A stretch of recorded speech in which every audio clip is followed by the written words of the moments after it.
Hello there, and welcome to the Sleepy Atom, where curiosity moves slowly, like sunlight drifting through curtains. And tonight, we're settling into something bright and powerful, but told in whispers. It's something you can't see directly, but it speaks to you anyway. It touches your skin, moves the sky, and sometimes it even sings through the airwaves. Tonight, we're listening in on one of the strangest conversations in the universe, a quiet exchange between the sun and the earth. When the sun flares, it's not angry, it's expressive, and earth listens, not with ears, but with magnetism, colour, and sometimes a quiet shiver through our electronics. It's a cosmic language of plasma and light. We'll go gently, from the surface of the sun to the edges of Earth's invisible shell and beyond, watching how energy travels, how our planet responds, and what it might mean when the sky glows in the middle of the night. So wherever you're listening from, bed, couch, hammock, or train seat, tuck yourself in, take a soft breath, and let's begin our slow drift into this strange, glowing conversation between the stars and home. Let's start with something simple, a voice in the light. You've probably never heard the sun speak, and that's fair. It doesn't use words, it uses energy. Loud, hot, invisible energy that moves at the speed of light and touches everything in its path. If you stand in the sun on a clear day, it feels gentle, warm on your shoulders, soft on your skin. But that same golden warmth begins its journey in a violent place. Beneath the surface of the sun, magnetic fields twist and snap like rubber bands, releasing massive pulses of radiation and plasma, what we call a solar flare. Now, a solar flare isn't a fire, it's more like a burst of pure power. A flare can release more energy in minutes than all the power stations on Earth could produce in 1,000 years. But it doesn't explode outward with flames. It races outward with light. X-rays, ultraviolet waves, all racing through space in absolute silence. And somehow Earth listens, without trying, without choosing to. Our skies respond. Our satellites feel the ripple. Our atmosphere shifts ever so slightly. It's as if the planet tilts its head and says, "I heard you," even from 93 million miles away. But how does something so far, so massive and so silent speak so clearly? And what does Earth say in return? What is a solar flare really? A solar flare begins not with fire, but with frustration, a kind of cosmic tension. Deep in the sun's chaotic surface, magnetic fields twist and tangle over time, and like too many wires pulled tight behind a desk, eventually something snaps. That snapping, that sudden release, is what we call a flare. It doesn't crack like a twig. It erupts like a scream of energy across space. And even though we can't hear it, we can see its echo in ultraviolet light, X-rays, and sometimes, if the flare is strong enough, in dancing skies above the poles. But it's not just about light, it's about information. A flare tells us something about the sun's magnetic personality. When the field becomes unstable, when plasma surges into arcs and loops, it tells us that the sun is changing its tune. And that tune can affect everything from your phone signal to a compass needle quietly twitching in your pocket. Not all flares are the same. Some last a few minutes. Others stretch for hours. Some come with a coronal mass ejection, a kind of solar storm. Others are just a flash, a burst of brightness. But all of them are part of the sun's strange and beautiful language. And the Earth is always listening, the surface that isn't solid. When we think of the sun, we might picture a ball of fire, something you could imagine roasting marshmallows near, if not for the obvious. But in truth, the sun has no surface at all, at least not like Earth does. It's a sphere of plasma, a kind of superhot gas where particles are so energized they've lost their grip on their electrons. This makes the sun's outer layers incredibly dynamic. They boil and churn like a pot of soup under pressure. The layer we call the photosphere is the closest thing the sun has to a surface. But even that is just light escaping. Below it, plasma swirls. Above it, magnetic fields stretch into space like invisible arms. And it's in this layer, this blurry boundary, that solar flares are born. Magnetic fields become twisted and tangled by the chaotic motion of the sun's convection. When they finally snap and reconnect, they fling plasma outward, and a flare begins. But it's hard to picture something that isn't solid, causing such structured, powerful events. That's part of the mystery.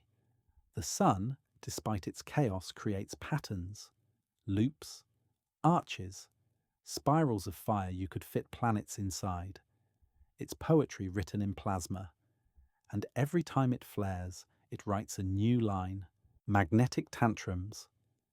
Imagine holding two magnets close together. If they're aligned just right, they click into place. But twist one, and you can feel the tension build. Now imagine that happening on a scale the size of entire planets. Solar flares begin as magnetic stress. The sun's surface is constantly shifting. Plasma rises and falls in convection cells, dragging magnetic fields along with it. These fields twist, fold, and sometimes knot. And when those knots snap back into place, they release a huge amount of energy all at once. It's called magnetic reconnection. But the name doesn't capture how dramatic it is. Magnetic lines, invisible strings of force, rearrange themselves in a fraction of a second. And when they do, they accelerate particles, heat plasma, and launch that plasma outward at near relativistic speeds. Or from what looks like a simple loop on the sun's surface. Flares often appear near sunspots, darker, cooler areas where magnetic fields are especially tangled. They don't just appear and vanish, they erupt. And in doing so, they send radiation toward us, a wave of energy wrapped in invisible color. It's as if the sun is throwing a tantrum, not to hurt, but to release tension. And Earth must weather the ripple, the corona's hidden heat. Here's something strange and still not fully understood. The further you get from the surface of the sun, the hotter it becomes. The photosphere, the visible surface, is about 5,500 degrees Celsius. But just above it, in the corona, the sun's outer atmosphere, temperatures soar past 1,000,000 degrees Celsius, million degrees. That's like walking away from a campfire and getting warmer instead of colder. It defies intuition. It suggests something deeper is at work. Many scientists believe this mysterious heating is linked to the same magnetic processes that cause solar flares. As magnetic fields snap and reconnect, they may release energy not just outward, but upward, heating the corona to incredible levels. And when a flare erupts, it often begins in these superheated regions, visible in ultraviolet telescopes as loops of light. But we can't see the corona with our naked eyes, except during a total solar eclipse, when the moon blocks the glare of the sun and reveals the delicate glowing tendrils of plasma reaching out into space. It's there, in the corona, that solar flares find their voice.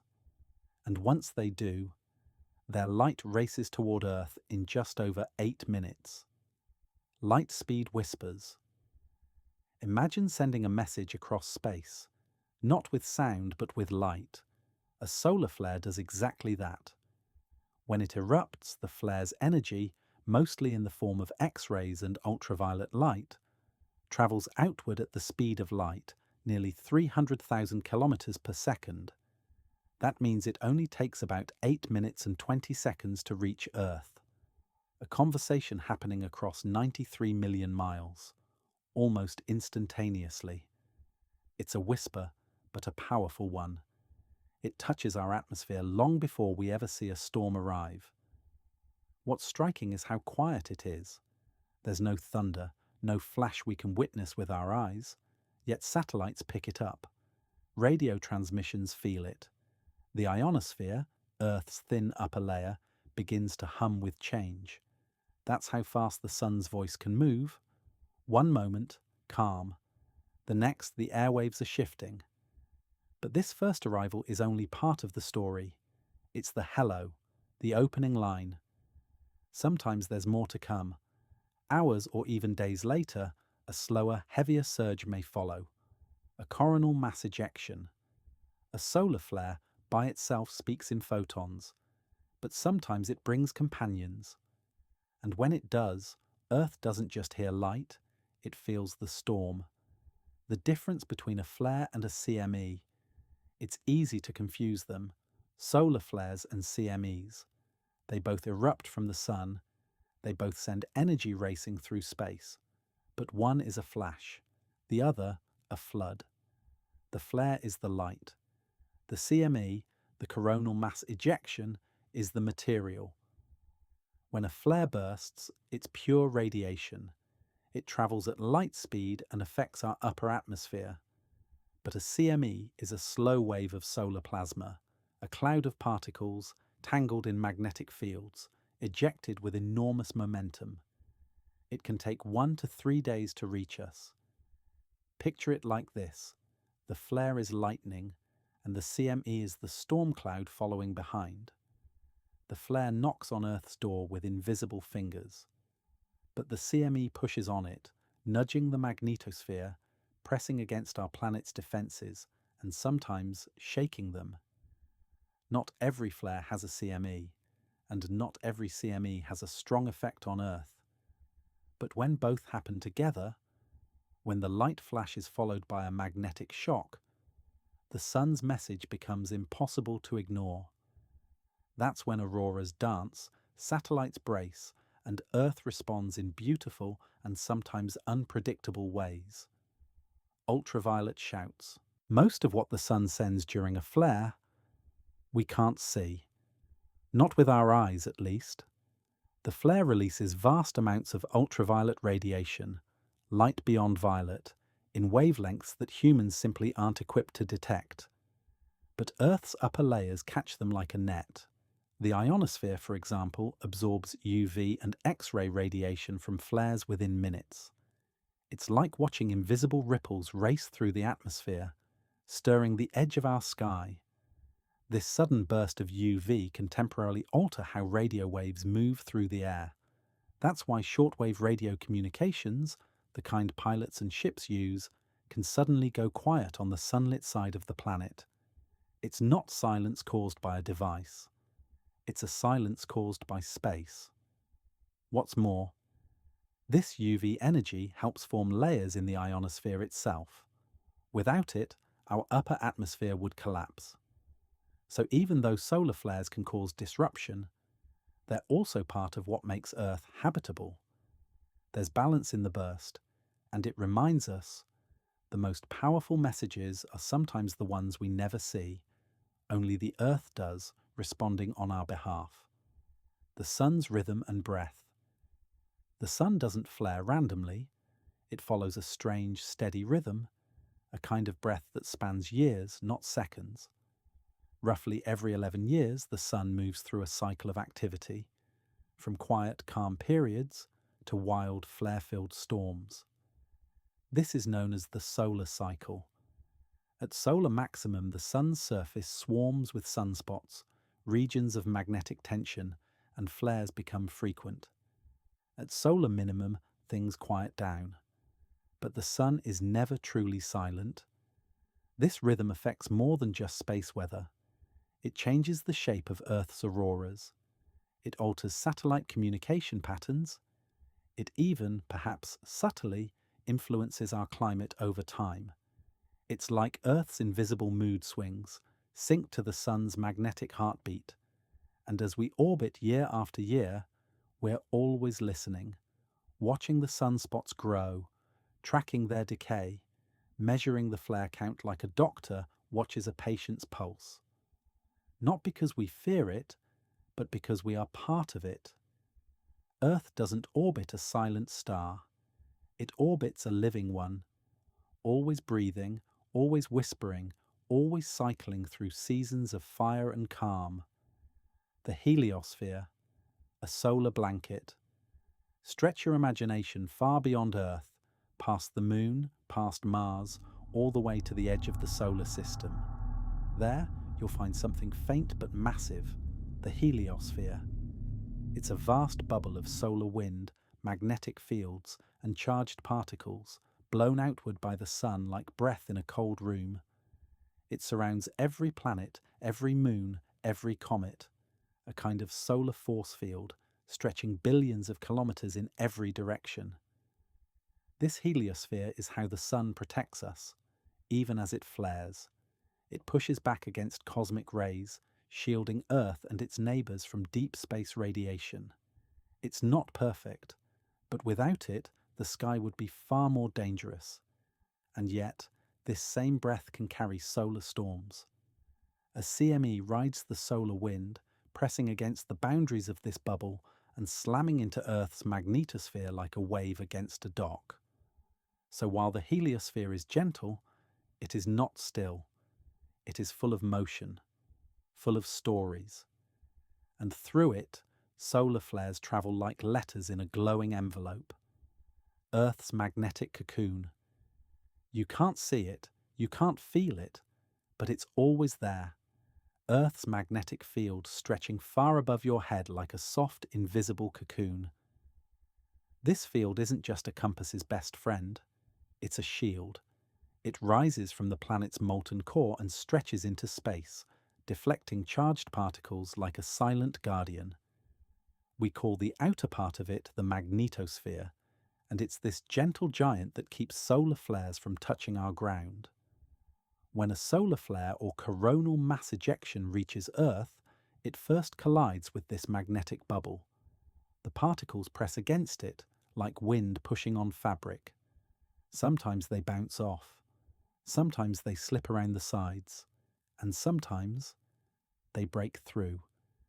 It's not a violent impact. It's more like tension in a drumhead. The field flexes, bends, reshapes. Earth listens through movement, not panic. It absorbs what it can and reroutes what it must. And though we rarely notice, without this magnetic blanket above us, we'd be scorched by radiation and stripped of atmosphere. Life, as we know it, wouldn't stand a chance. That's why Earth's shield doesn't just protect. It translates the sun's voice into subtle shifts and glowing art. The ionosphere's song. High above the clouds, beyond the weather, beyond the plains, floats a layer of our atmosphere that sings with sunlight. It's called the ionosphere. This is where Earth meets the edge of space. And it's not made of solid ground or soft clouds. It's a region of gases charged by solar energy, glowing faintly with electric potential. Think of it as Earth's antenna, the place where our planet first feels the sun's touch. When a solar flare reaches us, the ionosphere is one of the first to react. The sudden influx of radiation adds energy to the gas molecules there, turning them into ions. And those ions shift how radio waves travel. Some bounce, some bend, some vanish completely. During large flares, entire radio frequencies can go quiet. Pilots flying over oceans might lose shortwave signals. Radio operators might hear nothing but static. It's not a failure. It's just the ionosphere changing its tune. And the beauty is, this layer isn't constant. It grows thicker in the day, thinner at night. It hums, responds, adapts. It doesn't resist the sun's voice. It harmonizes with it. The sun speaks, and the ionosphere softly sings back. Solar flare arrives. When the flare's energy finally reaches Earth, it doesn't crash, it touches. A wave of photons, silent, weightless, and ancient by the time they arrive, press against Earth's upper atmosphere. The first to feel it are satellites. Sensitive instruments register a sharp spike in X-ray and ultraviolet radiation. On Earth, most people won't notice, but the sky changes, not in colour, but in behaviour. The ionosphere thickens, the magnetosphere stretches. A hidden symphony of electrons and ions begins to rearrange itself. It's like an invisible ripple passes through the air, felt, not seen, fast, not loud. In some cases, solar flares are strong enough to trigger SIDs, sudden ionospheric disturbances. Communications flicker, GPS signals wobble. Some power grids detect anomalies, like a nervous system jolting from a memory too bright to hold. But even then, Earth doesn't break. It bends. And in bending, it absorbs the sun's flare not as an attack, but as a message, a passing song from 93 million miles away. You don't hear it, but your world does. Auroras, Earth's reply in colour. And sometimes, Earth doesn't just listen, it answers with light. When charged particles from a solar flare, or CME, slip past the magnetosphere and follow its field lines downward, they head toward the poles, north and south. There, they collide with atoms in the upper atmosphere. And those atoms light up. We call them auroras, the northern and southern lights. They shimmer in greens and reds, ripple in purples and blues. Sometimes they flicker gently. Sometimes they dance across the sky like silk in a storm. What's incredible is that each colour tells a story.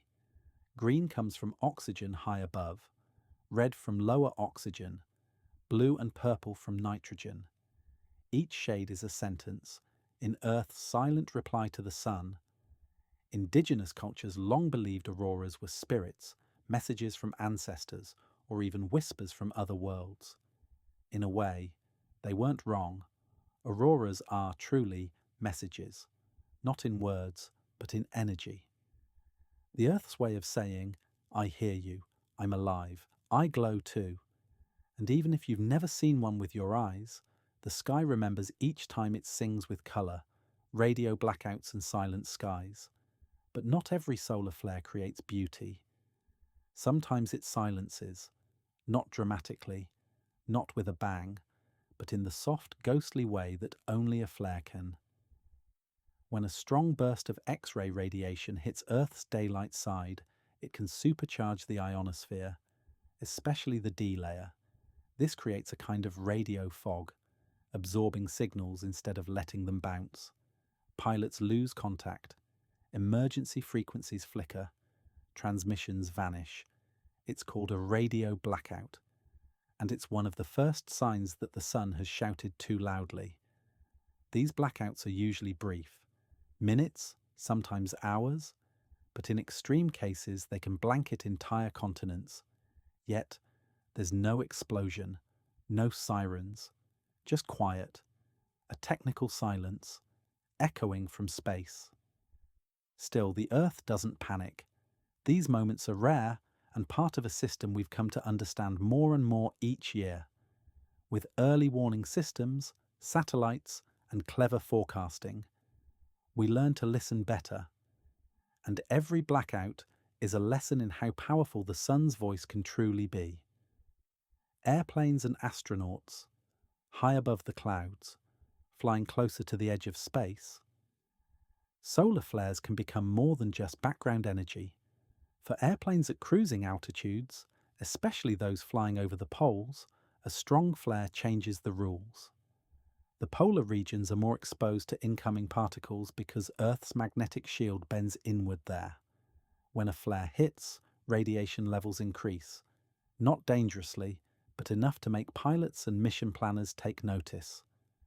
Flights are often rerouted, not in panic, but precaution, especially over the Arctic, where radio communication can become unreliable during solar storms. A plane rerouted slightly south may travel farther, but it does so wrapped in Earth's safer magnetic arms. And then there are the astronauts. Floating in low Earth orbit or beyond, they rely on more than just spacesuits and shuttle walls. Space agencies carefully monitor the sun's activity. When a strong flare or CME is predicted, astronauts may be asked to move into shielded parts of the station, like hiding in the quiet part of the house during a thunderstorm. It's not fear, it's respect for a star that's both life-giver and wild artist. Even in space, humans listen carefully to the solar voice and adjust their dance accordingly. Satellites under fire. You're likely using a satellite right now to watch this, stream this, or track this connection. Orbiting high above the Earth, hundreds, sometimes thousands of miles up, these metal messengers are our eyes, ears, and memory keepers. But when a solar flare arrives, the rules of orbit grow tense. The increased radiation can cause satellites to misbehave. It can charge their surfaces with static electricity, triggering tiny arcs, mini lightnings that damage delicate circuits. Some satellites shut down temporarily, others go off course, forced to correct themselves later. GPS systems become slightly less precise. Television signals flicker, and if a powerful CME follows, even the satellite's orbit can shift. That's because solar storms heat the upper atmosphere, causing it to expand. And as it does, it creates drag, like a thin fog pulling the satellite downward. This isn't chaos, it's choreography. Each satellite is monitored, adjusted, protected with hardened circuits and safe modes. Engineers don't panic, they listen, they guide, they wait for the storm to pass, because in space, even metal remembers how to bow when the sun speaks loudly enough. The power grid shudders. Down here on Earth, the lights don't flicker because of a breeze, but they can flicker because of the sun. When a powerful solar flare is followed by a CME, especially one aimed directly at Earth, the magnetosphere responds with deep global motion. This magnetic shifting induces electric currents in long conductors. And some of the longest conductors we have are power lines. Across vast electrical grids, these geomagnetically induced currents can overwhelm transformers. In some regions, they create voltage swings, a kind of electromagnetic ripple that travels from coast to coast. In rare cases, transformers can be damaged. Blackouts become possible, not because something failed, but because the sun briefly touched the wires. This has happened before. In 1989, a solar storm caused a blackout in Quebec, Canada. The lights went out for millions, and the cause was 93 million miles away. No explosion, no fire, just a ripple in the sky. Today we've learned. Power companies receive alerts from space weather agencies. Systems are built with fail-safes. Warnings arrive hours, sometimes days in advance. Because when the sun sends a pulse, we want the grid to exhale, not collapse. When the compass spins, you've probably never watched a compass go wild, but deep in Earth's magnetic layers, the dance is always happening. When a solar flare, especially one paired with a CME, reaches Earth, the magnetic field begins to wobble. It doesn't break, it bends. And this bending can make magnetic instruments momentarily confused. Scientists measure this motion in something called geomagnetic indices. During calm times, Earth's field is smooth, like a quiet heartbeat. During storms, the signal spikes and compasses in sensitive locations may begin to twitch. Sometimes this is subtle. Other times, in high-latitude regions, it's dramatic. Auroras are one side of this magnetic dance, beautiful and visible. But deep underground, even pipelines feel it. Currents build in long metal structures, another silent echo of the storm above. It's not the kind of motion you feel in your bones, but it's there. The Earth is moving slightly under the pressure of sunlight turned electric, a ripple of magnetism, a shifting compass. And somewhere, in quiet observatories with ancient instruments, Scientists smile softly as the needle sways, because even the Earth must lean sometimes. When the sun calls its name, Earth doesn't panic, it dances. If you've followed solar storms through headlines, you might see words like chaos or disaster. But truthfully, Earth doesn't panic when the sun flares. It moves, it shifts, it dances. From auroras blooming over icy lakes, to satellites flickering in and out of silence, to power grids humming with quiet tension, the planet responds with grace.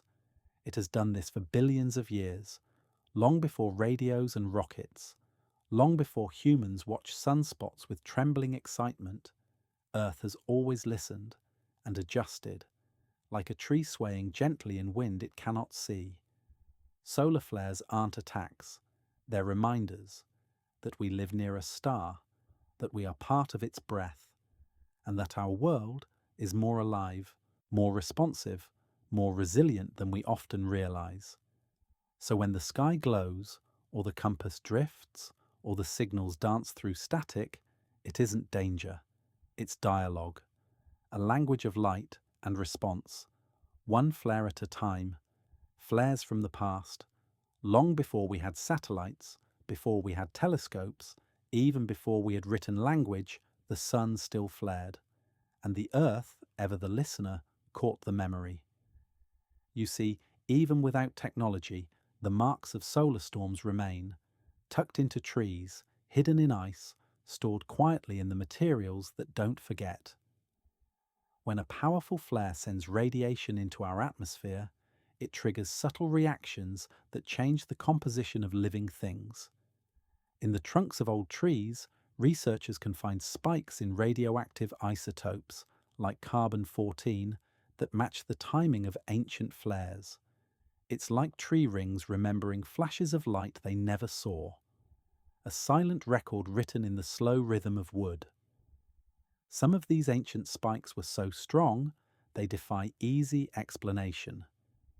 One event, recorded in tree rings from around 774 AD, suggests a solar flare or particle storm so intense it would rival anything we've recorded with modern instruments. But no cultures wrote about it. No disasters followed. The world kept turning. Still, the trees knew.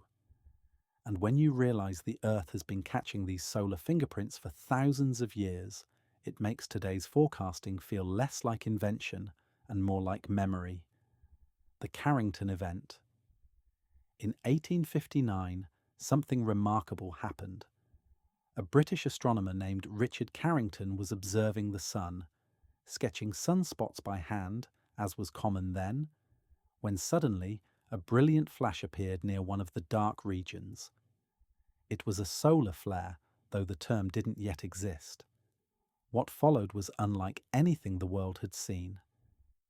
Just 17 hours later, telegraph systems across Europe and North America erupted in sparks. Operators reported electric shocks. Paper caught fire. Some systems continued to operate even after being unplugged, powered, strangely, by the storm itself. Meanwhile, the sky lit up with auroras so intense they were visible near the equator. People in Cuba saw red clouds overhead. In Colorado, miners thought it was sunrise. At midnight. The Carrington event remains the most powerful solar storm in recorded history, and it happened at a time when the world was just beginning to rely on electricity. Today, scientists study that flare not as a historical curiosity, but as a warning. If something like that happened now, with our vast networks of satellites, electronics, and grids, the consequences would be far more complicated, not because we are weaker, but because we are more connected. And so the ghost of that flare still haunts the models we build, shaping how we prepare for the future. Messages in ice cores. Just as trees remember, so does the ice. Deep beneath the polar regions, glaciers build slow libraries of snow. Each year, a new layer is added, pressed, packed, preserved. These layers trap more than just cold. They hold bubbles of ancient air, traces of particles, and clues to past solar storms. When cosmic rays or solar particles strike the upper atmosphere, they create rare isotopes like beryllium-10 and nitrate compounds. These drift down, settle into snow, and remain there for centuries, like dusty notes from a star left in frozen silence. By drilling deep into the ice of Greenland or Antarctica, scientists can read these messages. They can chart the strength of solar cycles going back tens of thousands of years. They can spot echoes of forgotten flares. They can even compare these findings to historical records of red skies, failed crops, strange lights, and find unexpected harmony. Some of the largest nitrate spikes in ice core records line up with events like the Carrington Flare. Others remain mysterious. Perhaps evidence of superstorms that came and went while ancient humans simply looked up, puzzled, and moved on. These frozen records don't just inform us, they ground us. They remind us that the conversation between Earth and the Sun didn't begin with computers. It began with breath, with time, and with quiet observation. Predicting solar weather. Knowing what the Sun might do next has become more than curiosity. It's become necessity.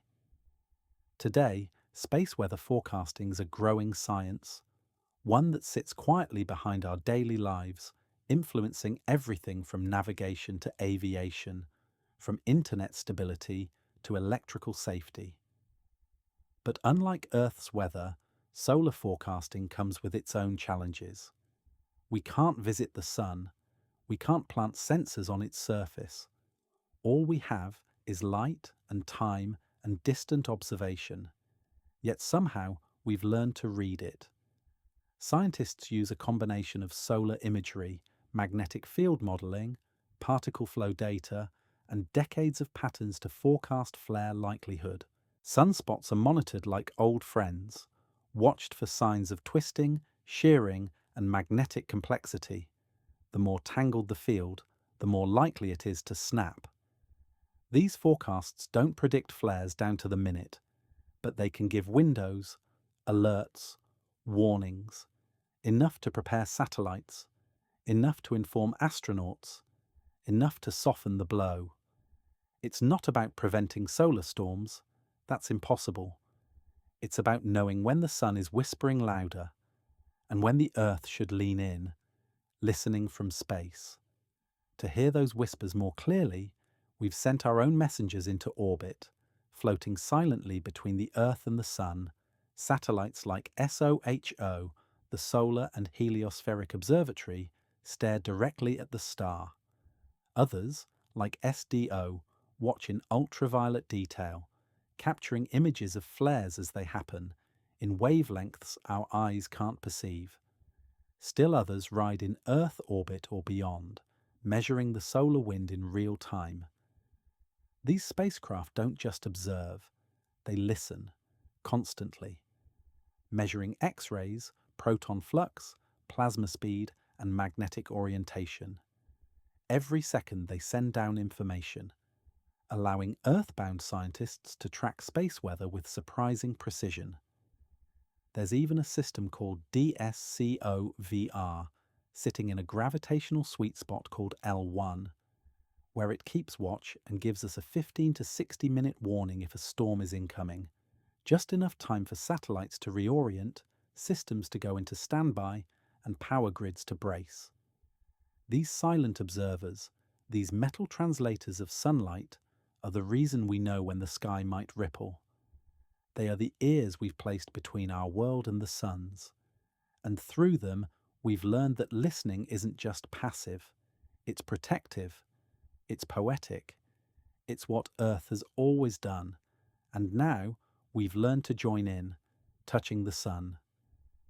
For most of human history, the Sun was untouchable, a glowing god in the sky, too distant to grasp and too dangerous to chase. But now, we've begun to reach out.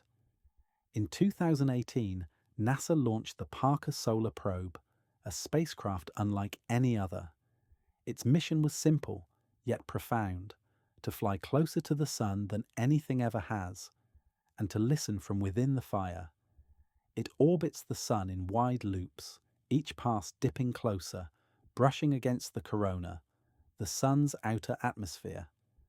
Protected by a thick carbon composite heat shield, it withstands temperatures that would melt most metals, all while sending data back to Earth. What it found was surprising: particles moving faster than expected, magnetic switchbacks that no one predicted, and a solar wind more alive than we ever imagined. For the first time, humanity isn't just observing the sun, we're immersing ourselves in its breath. The sun, long worshipped in silence, now speaks directly into our instruments, and we, floating near its edge, finally whisper back, "The far side's secret." When we look at the sun from Earth, we only ever see one face at a time, but the sun spins, slowly but steadily, revealing new regions day by day. What's on the far side, the side turned away, can be full of surprises. And for years that hidden face was blind to us. But then, with clever use of helioseismology, the study of waves that move through the sun's surface, and data from satellites like Stereo, we began to sense what was happening on the unseen side. It was like hearing footsteps in another room, knowing something was there, even without looking. Now we can detect active regions, predict incoming flares even before they rotate into view, and model the full surface in ways that feel almost magical. The sun is no longer half-lit.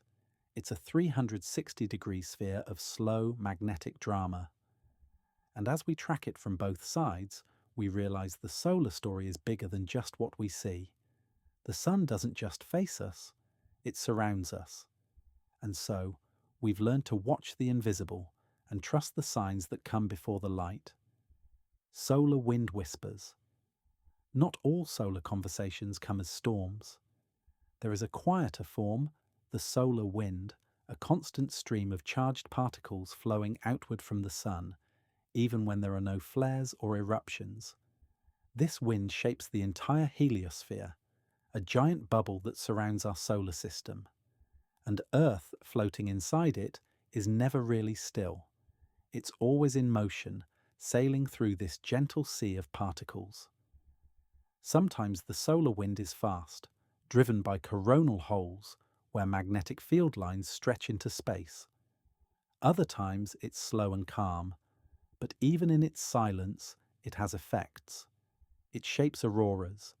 It influences the magnetosphere.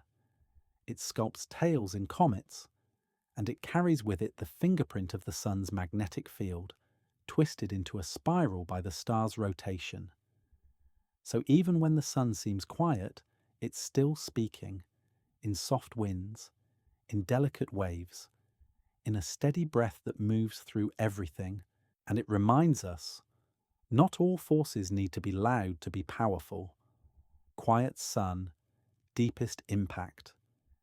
Here's something strange. Sometimes the quietest periods in the sun's life have the most profound effects on Earth. Every 11 years or so, the sun's activity goes through a cycle, from solar maximum, where sunspots and flares are frequent, to solar minimum, when the surface looks calm and blank. But during these quiet years, the sun's magnetic field weakens, the solar wind slows, and that protective bubble around our solar system, the heliosphere, thins. This allows more cosmic rays to enter our space. High-energy particles from distant galaxies, which are normally blocked or deflected. These particles affect astronauts, satellites, and even the upper atmosphere. Some scientists even study links between solar minimums and subtle changes in Earth's climate. Cloud formation, jet stream shifts, maybe more. It's a reminder that stillness isn't silence, that absence of flares doesn't mean absence of power. The sun in repose is still a force, just one that whispers more than it roars. And in those years of quiet, the Earth listens even more carefully. Why the sun's voice matters. After everything, the flares, the winds, the storms, the silences, one question lingers like sunlight on water. Why does it matter if we know what the sun is saying? Because the sun is not just light, it's a language. It shapes how we live. It sculpts the space around our planet. It pushes against us, warms us, feeds us, and sometimes jolts us. And in learning to understand it, we're not trying to control it. We're simply trying to listen better. Every satellite launched, every aurora watched, every silent warning received before a blackout.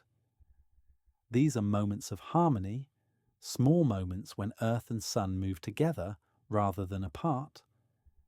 Understanding solar flares isn't just about science, it's about relationship, a conversation between a living world and the star that gave it life.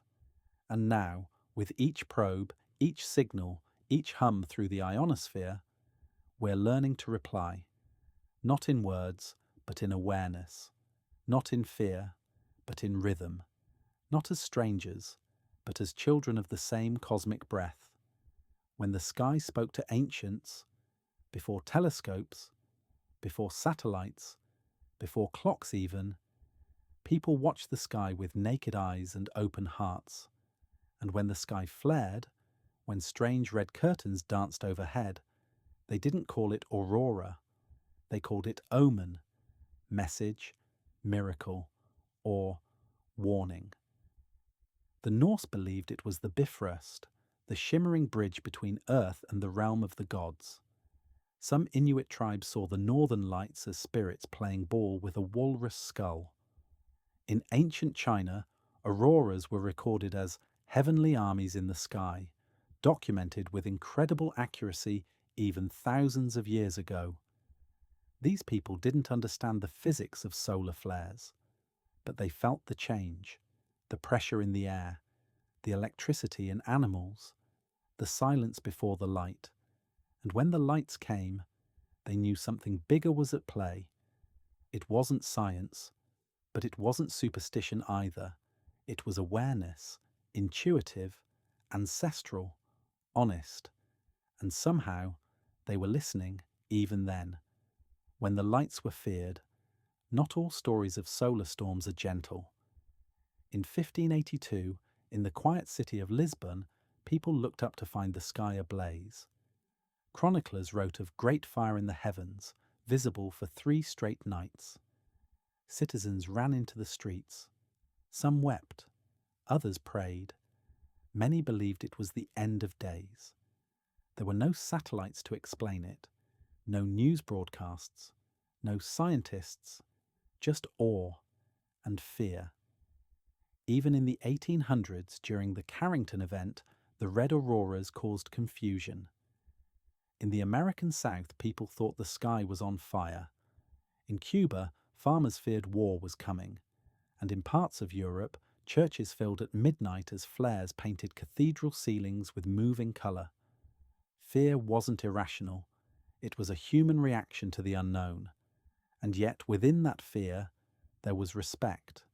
The sky had spoken, loudly, and people responded the only way they knew how, with prayer, with poetry, with wonder. And maybe that wonder was always part of the message. The invisible rituals of light. Even now, in our electric age, the ancient reverence lingers. There are people who still set intentions under auroras, who sit in stillness beneath glowing curtains of green and red, whispering words into the wind. Some meditate, others write. Some just watch. You don't need to believe in magic to feel something magical. When solar flares strike, when auroras bloom, when compasses wobble and birds fly strange paths, something ancient stirs in us, a memory we don't remember having, a ritual without a name. Because light isn't just something we see, it's something we respond to. It touches skin. It reaches through eyelids. It paints the inner world with colours unnamed. And when the sky glows in silence, when particles from the sun reach us across empty space, Something very old in the human body recognizes it, like we've been here before, like we've always known. Solar flares in dreams and symbols. It's strange how often the sun appears in our dreams, not just as a circle in the sky, but as a presence, a warning, a transformation. Many dreamers have reported visions of light sweeping across the earth, of golden winds changing time itself. Some spiritual traditions speak of solar codes or sun downloads, metaphors maybe, but metaphors shaped by something real. Solar flares aren't visible to the naked eye, but their effects ripple through our environment, our technology, even our biology.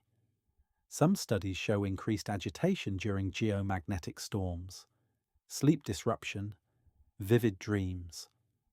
What if the sun doesn't just change space? What if it changes us quietly beneath language?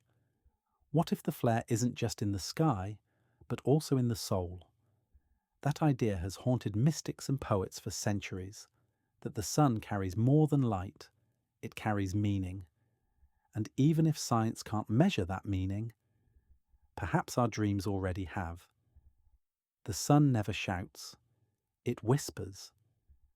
The biggest misconception about solar flares is that they're explosions, that they roar through the sky like fireballs, that they scream.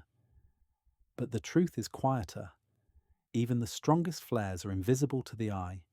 Their light, their waves, their particles, they move through space not as sound, but as presence.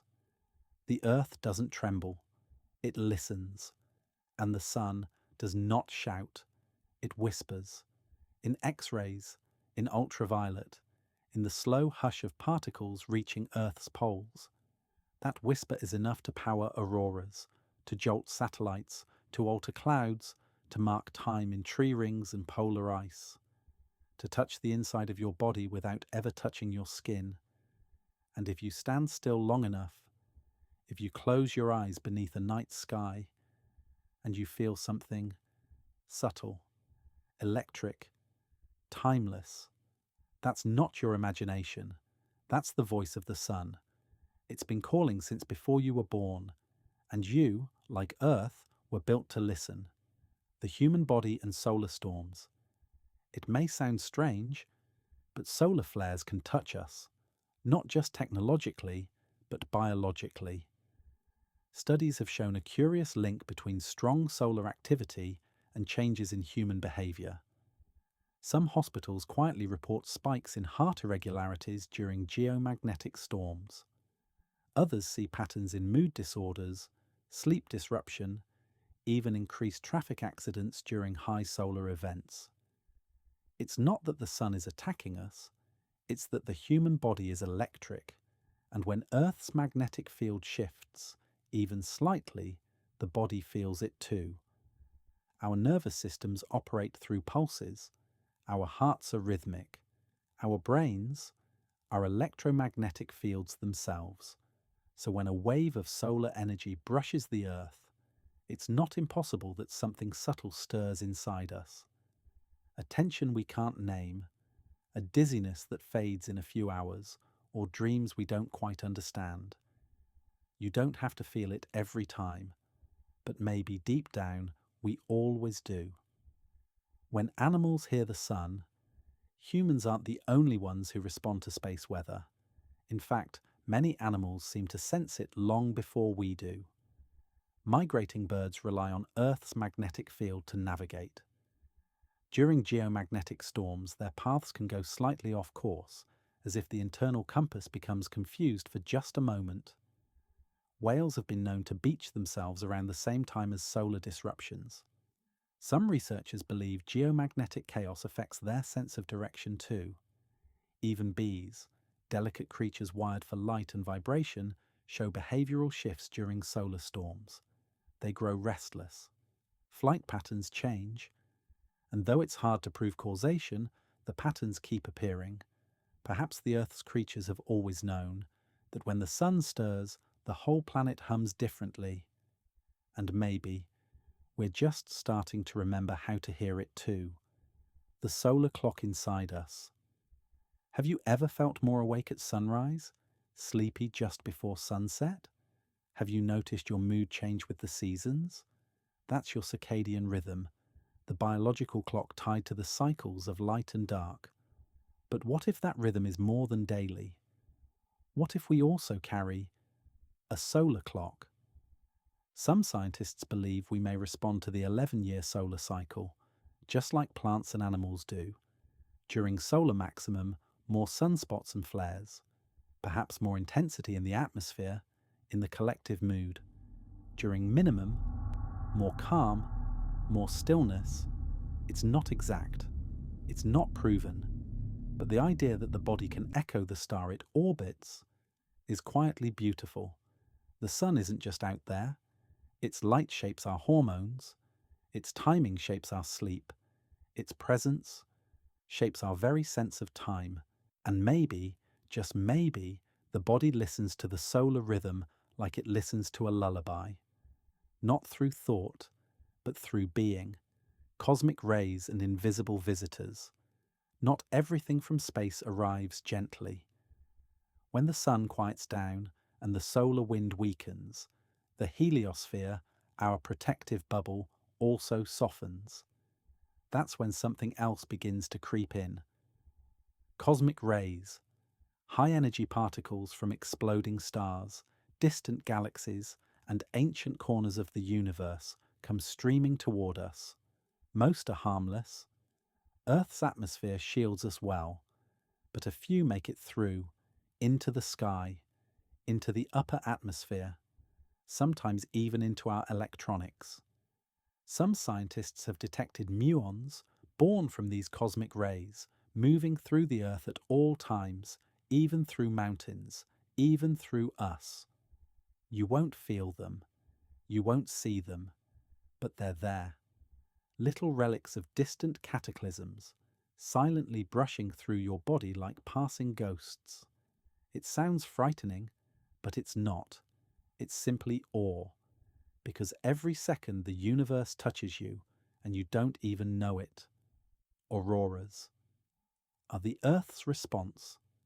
Perhaps the most poetic part of this cosmic conversation is what happens when the Earth answers back. When a strong solar flare reaches our planet, it disturbs the magnetic field. The charged particles, guided by invisible lines toward the poles, enter the upper atmosphere and collide with atoms of oxygen and nitrogen, and the sky begins to glow. That glow is called an aurora, and it is not just beautiful. It is a response, a transformation, a kind of visual translation between the sun and the earth. Green curtains of light, shimmering reds, purples that ripple like ink in water. Every colour has meaning. Green from oxygen, red from high-altitude nitrogen, purple from fast electrons. Each wave of light is a soft, wordless answer to the storm above. You can stand beneath it and feel small, or you can close your eyes and feel infinite. Because in that moment, Earth is not passive, it's not silent, it's speaking in light. Earth's invisible shield. We walk every day on solid ground, but just above us, wrapped around the planet like a guardian, is something you cannot see. The magnetosphere, Earth's invisible magnetic bubble, protects us from the harshest solar particles. It's shaped like a teardrop, with the point trailing behind as we move through space. It's not made of matter. It's made of field, magnetic lines stretching from the North Pole to the south, curving far into space. And when solar wind hits it, the field bends. It flexes. It dances. Without this shield, solar flares would strip away our atmosphere. Life on the surface might not even be possible. But with it, we are held, like a child in the arms of something ancient. It's Earth's first response to the sun's breath, and it whispers back with strength. When the grid feels the flare. In 1989, in the stillness of a March night, the lights suddenly went out in Quebec, Canada. The power grid had collapsed, not from a storm or human error, but from a solar flare. When solar particles hit Earth's magnetic field, they create geomagnetically induced currents. These currents can flow through power lines, transformers, and pipelines, silently building until they overload the system. The blackout lasted 9 hours, millions left without heat, all because of a conversation between the sun and the Earth that turned too loud, too fast.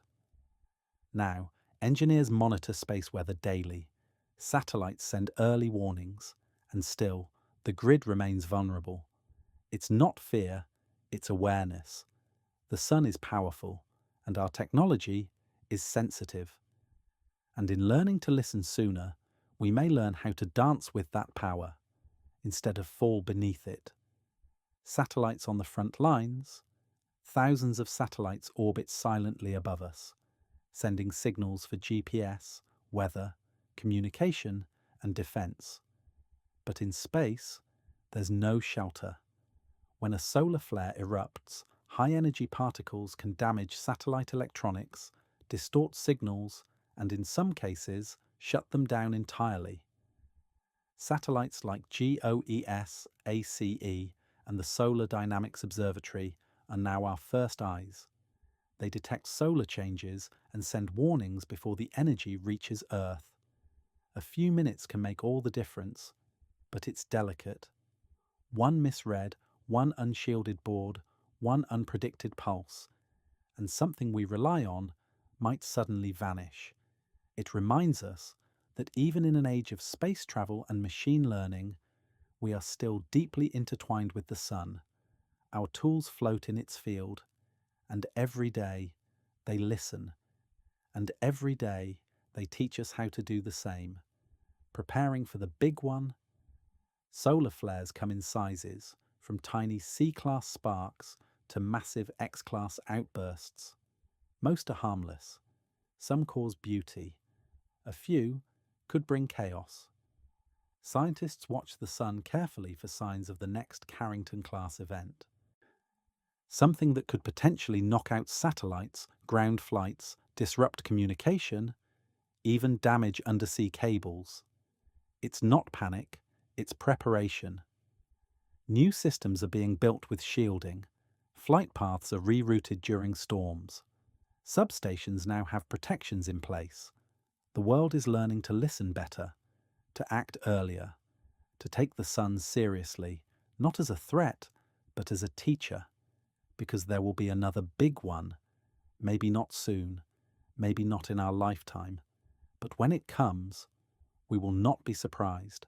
We'll greet it with knowledge, and maybe even awe. Earth's slow understanding. What began as myth became mystery. What was once feared is now studied. And the more we learn about solar flares, magnetic storms, and space weather, the more we realize how much Earth has been listening all along.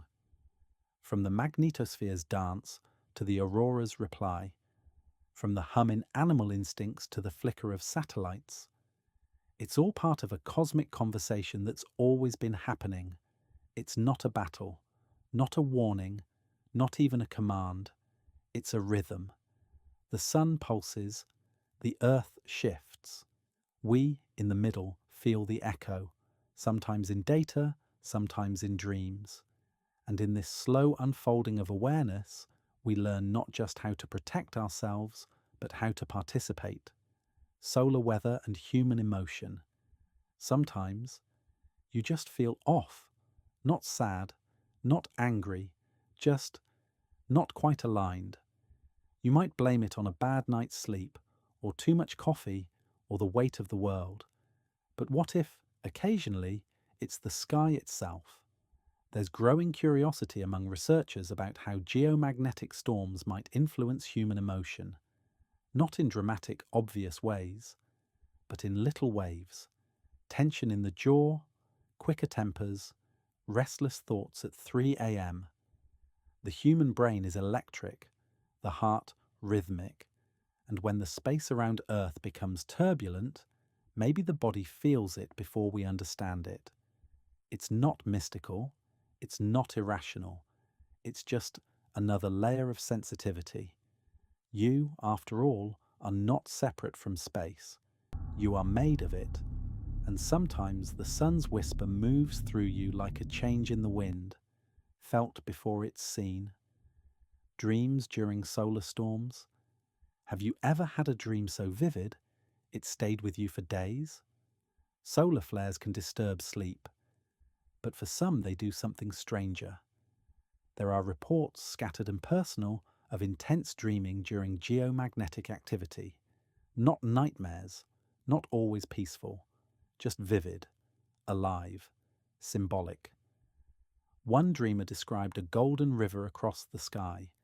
Another saw their childhood home glowing with light from the ceiling.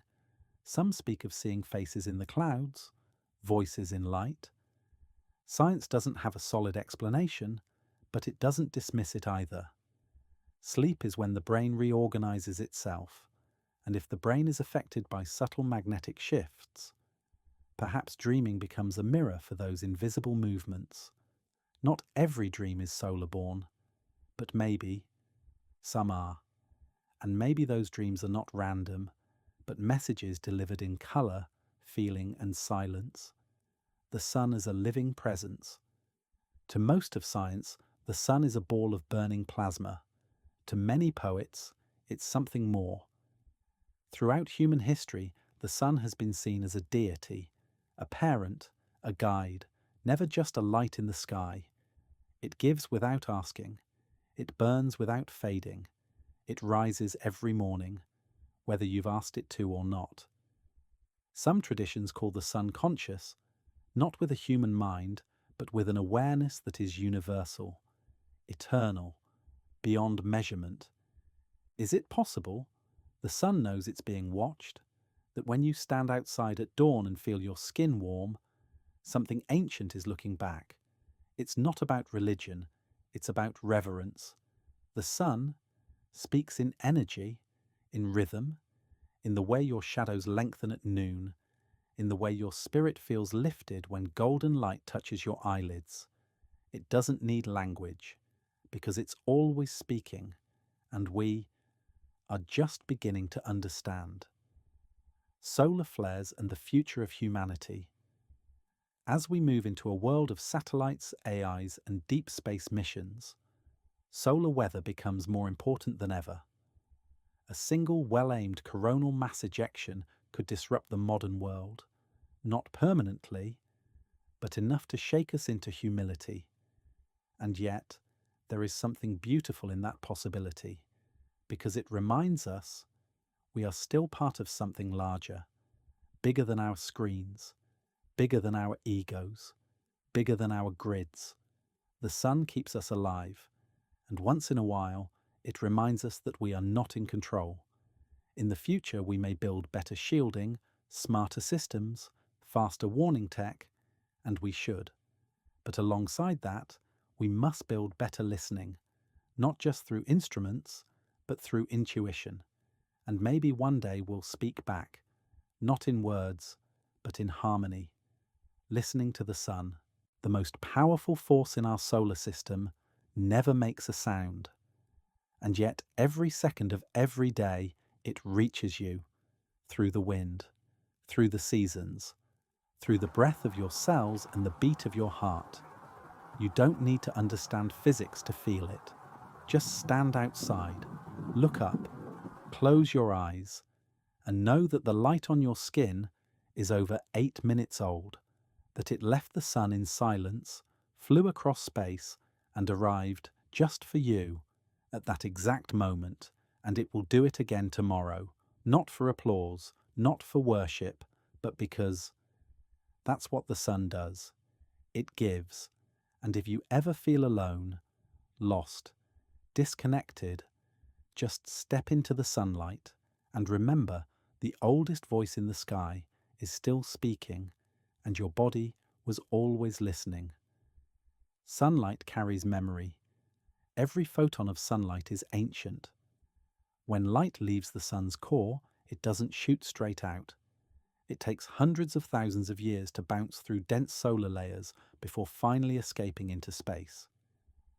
By the time that same photon touches your face, it has been on a long, invisible pilgrimage. It was born before you were born, before your grandparents were born, before human memory, before names. So when sunlight warms your skin, it's not just warmth, it's history. It's the silent memory of a star's interior, a journey that defies time, a gift older than your name.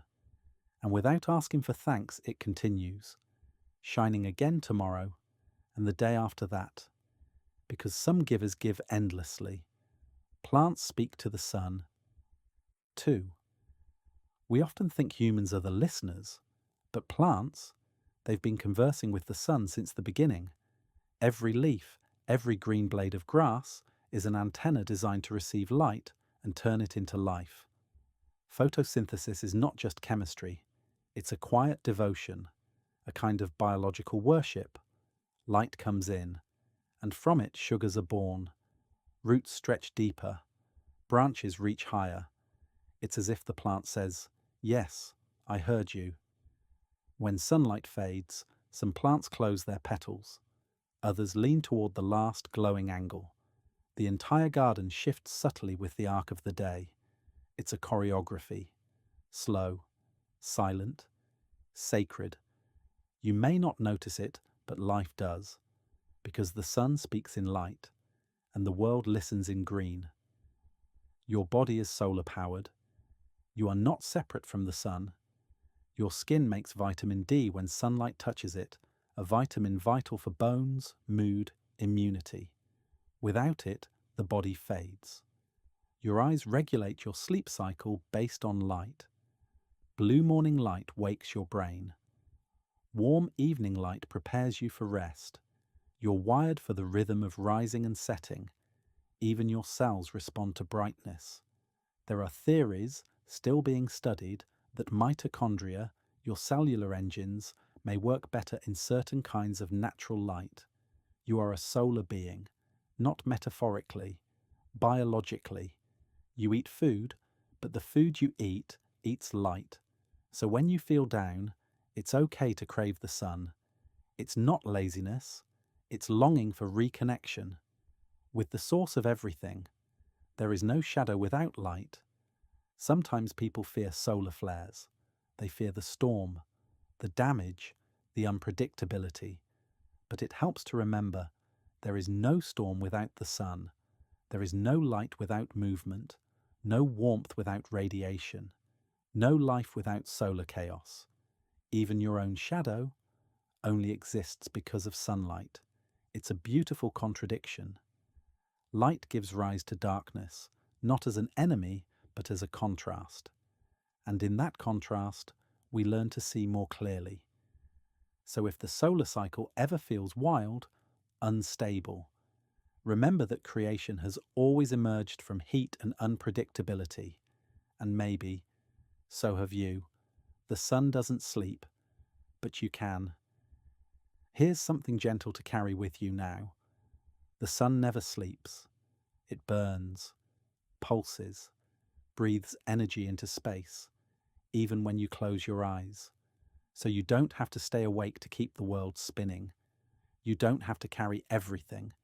The star is still shining, the solar wind is still flowing, Earth's shield is still holding, and you are allowed to rest.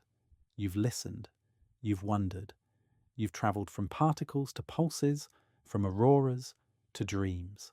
Now, you can let go. The story continues in silence, and the next time you feel sunlight on your skin, you'll know. It's more than warmth, it's a message, and your body already understands it. Space weather will always be a mystery. For all our instruments and satellites, there are still things we don't know. We can track sunspots, we can model coronal mass ejections, we can even forecast some solar flares. But space weather is still wildly unpredictable. The sun is alive with plasma, a medium more complex than fluid or gas, and its magnetic fields twist and tangle in ways that challenge even our most advanced computers. Sometimes a flare happens with no warning. Sometimes one is expected and never arrives. And maybe that's okay, because the point isn't always prediction. Sometimes it's wonder. Sometimes not knowing keeps us listening. The earth answers quietly. The earth never yells back at the sun. It replies in magnetic ripples, in atmospheric glows, in soft shifts that only sensitive eyes or machines can see. It doesn't resist. It doesn't fight. It bends. It dances. It holds. The ionosphere, the magnetosphere, the Van Allen belts, all play their role in this gentle balancing act. They take the solar wind and turn it into auroras, into currents, into songs the radio can pick up late at night. Earth is not just a planet, it's a partner, and its grace lies in response, not control. We could learn from that. There are solar storms in your life too. Sometimes a flare isn't in the sky, it's in your mind, a flash of emotion, a wave of confusion, a disruption in the way you usually orbit your world, and like space weather, it can come without warning, from something that happened years ago, or from something you don't even understand. But just like Earth, you have your own inner magnetosphere, boundaries, rituals, rest. You don't have to fight every flare, you just have to respond wisely, bend without breaking, and glow where you can. Even chaos can leave behind beauty. Light takes time, but it always arrives. The light you see at sunrise was born 8 minutes earlier, and some of the light you see in the night sky, it was born millions of years ago. That's how light works. It travels slowly, relentlessly, until it reaches you, which means, even in the darkest seasons, the light you need may already be on its way. You just haven't seen it yet. So if you're tired, or waiting, or wondering when things will get brighter, remember, the sun doesn't rush, it just shines. And eventually, that light finds you. The sun is not just a star, it's a story. It's easy to think of the sun as just another ball of gas in the universe. But for Earth, it is everything. It is breath. It is time. It is colour. It is gravity. It is the first warmth in the morning and the last glow in the evening sky. It is the reason we exist. But more than that, it's a reminder that life doesn't need to be loud to be powerful, that warmth can travel across silence, that presence can be felt without words. The sun is not just a star, it's a story that never ends. And tonight, you became a part of it.